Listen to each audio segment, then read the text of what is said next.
Bienvenue dans cette nouvelle édition d'Africa News Today. Je suis Sharon Kamara et voici les titres de la semaine. Il exhorte les alliés des forces de soutien rapide à mettre fin à toute collaboration. Fraîchement élu, le nouveau Premier ministre soudanais, Kamil Idriss, a affirmé sa volonté de supprimer la rébellion. Ils accusent le pouvoir d'avoir voulu annuler leur manifestation. En Centrafrique, un rassemblement de l'opposition a été empêché dans la capitale, provoquant de violents affrontements. C'est une industrie lucrative et prospère qui n'avait jamais connu une situation si incertaine. Le marché mondial des produits capillaires afro est directement impacté par la guerre commerciale entre les États-Unis et la Chine. Il vient de prendre ses fonctions après avoir été nommé le 19 mai dernier. Kamil Idriss, nouveau Premier ministre soudanais, affiche sa volonté d'éliminer la rébellion. Dans son premier discours en tant que chef du gouvernement, il a exhorté les pays qui financent les forces de soutien rapide à mettre fin à toute alliance.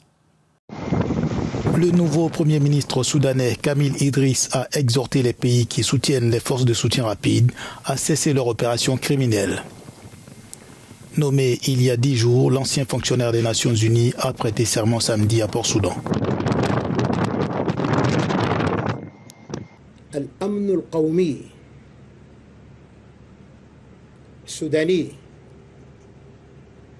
La sécurité nationale et l'autorité de l'État soudanais sont totalement préservées par l'élimination de la rébellion et de toutes les formes de milices insurgées, en exhortant les pays qui soutiennent ces milices à cesser complètement ces opérations criminelles et en ciblant les pays qui planifient, financent et coopèrent leur exécution. Le Soudan a récemment accusé le Tchad et les Émirats arabes unis de soutenir les FSR dans la guerre civile qui oppose ces paramilitaires à l'armée régulière depuis le 15 avril 2023. Au moins 24 000 personnes ont été tuées, chiffre sous-estimé selon les Nations Unies, avec plus de 14 millions de déplacés. La famine a été annoncée dans au moins 5 régions du pays, avec pour épicentre celle du Darfour. Il voulait manifester pour dénoncer les difficiles conditions de vie des Centrafricains et la mauvaise gouvernance des autorités. En Centrafrique, les membres du bloc républicain de la défense de la Constitution prévoyaient une marche dans les rues de la capitale Bangui, mais en ont été empêchés. Pour eux, il ne fait aucun doute que le gouvernement est à l'origine de cette annulation. À Bangui, le meeting de l'opposition initialement prévu samedi sur le terrain de l'Ucatex a été annulé à la dernière minute. Des militants de l'opposition ont été empêchés de rejoindre le lieu où se tenait un match de football programmé selon certains de longue date. L'opposition accuse le parti au pouvoir d'avoir orchestré toute cette violence. C'est un bien triste jour pour la démocratie. Nous avons donné rendez-vous au peuple centrafricain depuis plus d'un mois. Nous avons pris toutes les précautions nécessaires. Informer le ministère de l'administration du territoire, informer le ministère de l'Intérieur, informer la MINUSCA, afin que notre meeting se passe dans la quiétude. Malheureusement, le parti au pouvoir, le MCU, a mobilisé des nervis pour venir agresser nos militants. Au moment où nous vous parlons, 2 d'entre eux se trouvent dans les hôpitaux de la place. L'opposition avait déjà tenu le 4 avril dernier une manifestation contre la nouvelle constitution qui permet au chef de l'État, Faustin Archange Touadéra, de briguer un 3e mandat. L'élection présidentielle doit se tenir en décembre prochain. Le bloc républicain pour la défense de la Constitution promet de mobiliser ses troupes. Pour l'heure, aucune date n'a été communiquée. L'industrie capillaire noire face à la menace des droits de douane américains. Dans la guerre commerciale que se livrent les États-Unis et la Chine, les producteurs et distributeurs de produits pour cheveux afro se retrouvent impactés et parfois même obligés d'augmenter leurs prix au plus grand désarroi des consommateurs. Ce marché, qui représentait plus de 2,5 milliards de dollars en 2023, pourra-t-il maintenir sa dynamique dans un contexte si incertain ? Aux États-Unis, les nouvelles taxes douanières impactent fortement l'industrie des soins capillaires. Ce secteur, essentiellement tenu par la communauté afro-américaine, importe en grande partie de Chine l'essentiel de son besoin matériel. Et les prix grimpent à la consommation.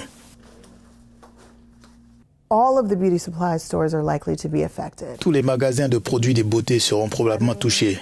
L'industrie naissante de magasins de produits de beauté appartenant à des Noirs sera touchée plus immédiatement et plus négativement parce qu'elle n'a pas eu les ressources nécessaires pour s'approvisionner en produits en prévision à cette augmentation, comme ont pu le faire certains des magasins qui sont en activité depuis plus longtemps.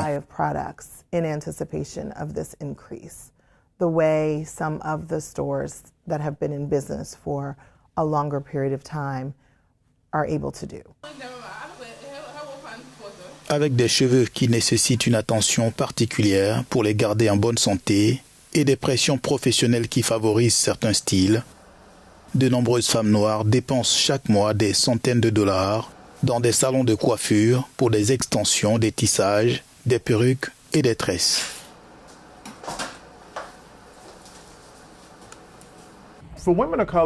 Pour les femmes de couleur, les cheveux sont le reflet de leur vie quotidienne. Elles veulent donc être aussi professionnelles et soignées que possible, étant donné qu'elles occupent des emplois très importants, infirmières, avocates, médecins, enseignants, etc. Il est donc important pour elles d'avoir un look professionnel. Début avril, les États-Unis ont accepté de ramener à 30% la taxe de 145% imposée par Donald Trump sur les produits importés de Chine, en attendant de nouveaux accords commerciaux. Il est devenu légendaire. Depuis 3 décennies, le festival de jazz de Saint-Louis au Sénégal s'est imposé comme la vitrine de ce genre musical partout sur le continent et même au-delà. La 33e édition, qui s'est clôturée, a tenu ses promesses, offrir une expérience musicale et culturelle unique. La prestation d'Alioune Wade a été l'un des moments forts du Saint-Louis Jazz 2025. Le bassiste sénégalais a une fois de plus sublimé la place Bayandar et enflammé la scène île du festival.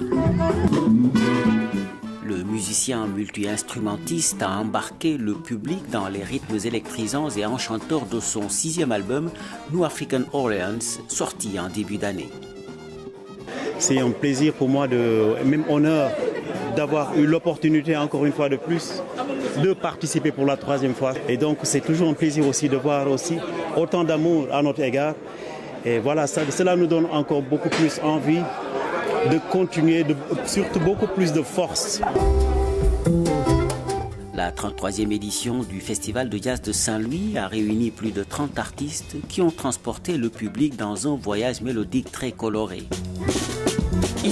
Mais l'esprit de ce festival sans frontières, c'est aussi cette quête de réécriture de l'histoire de ce genre musical, de ses racines aux grandes mutations qui l'ont révolutionné.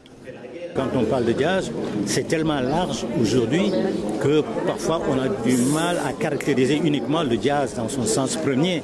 En même temps, il faut avoir quand même une immense culture pour visiter d'autres territoires. À partir de ces territoires-là, en faire effectivement sa sauce, en faire une fusion et proposer une autre ouverture du jazz. Départir le jazz de sa carapace de musique élitiste est justement l'un des grands enjeux de ce festival de Saint-Louis. Si certains sont venus par passion, d'autres sont là en revanche pour dompter les préjugés.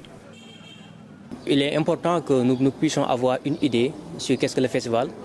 Et honnêtement, c'est aussi fréquenter un peu l'environnement pour avoir une idée concrète, quoi, mais pas avoir juste une préjugé que le jazz c'est une musique pour les boss, que c'est une musique compliquée, que ce n'est pas pour les Africains et autres. Plus de 15 concerts étaient au programme de ce 33e Festival de Jazz de Saint-Louis. devenu au fil des ans l'un des rendez-vous majeurs de l'agenda culturel sénégalais et qui attire de nombreux visiteurs.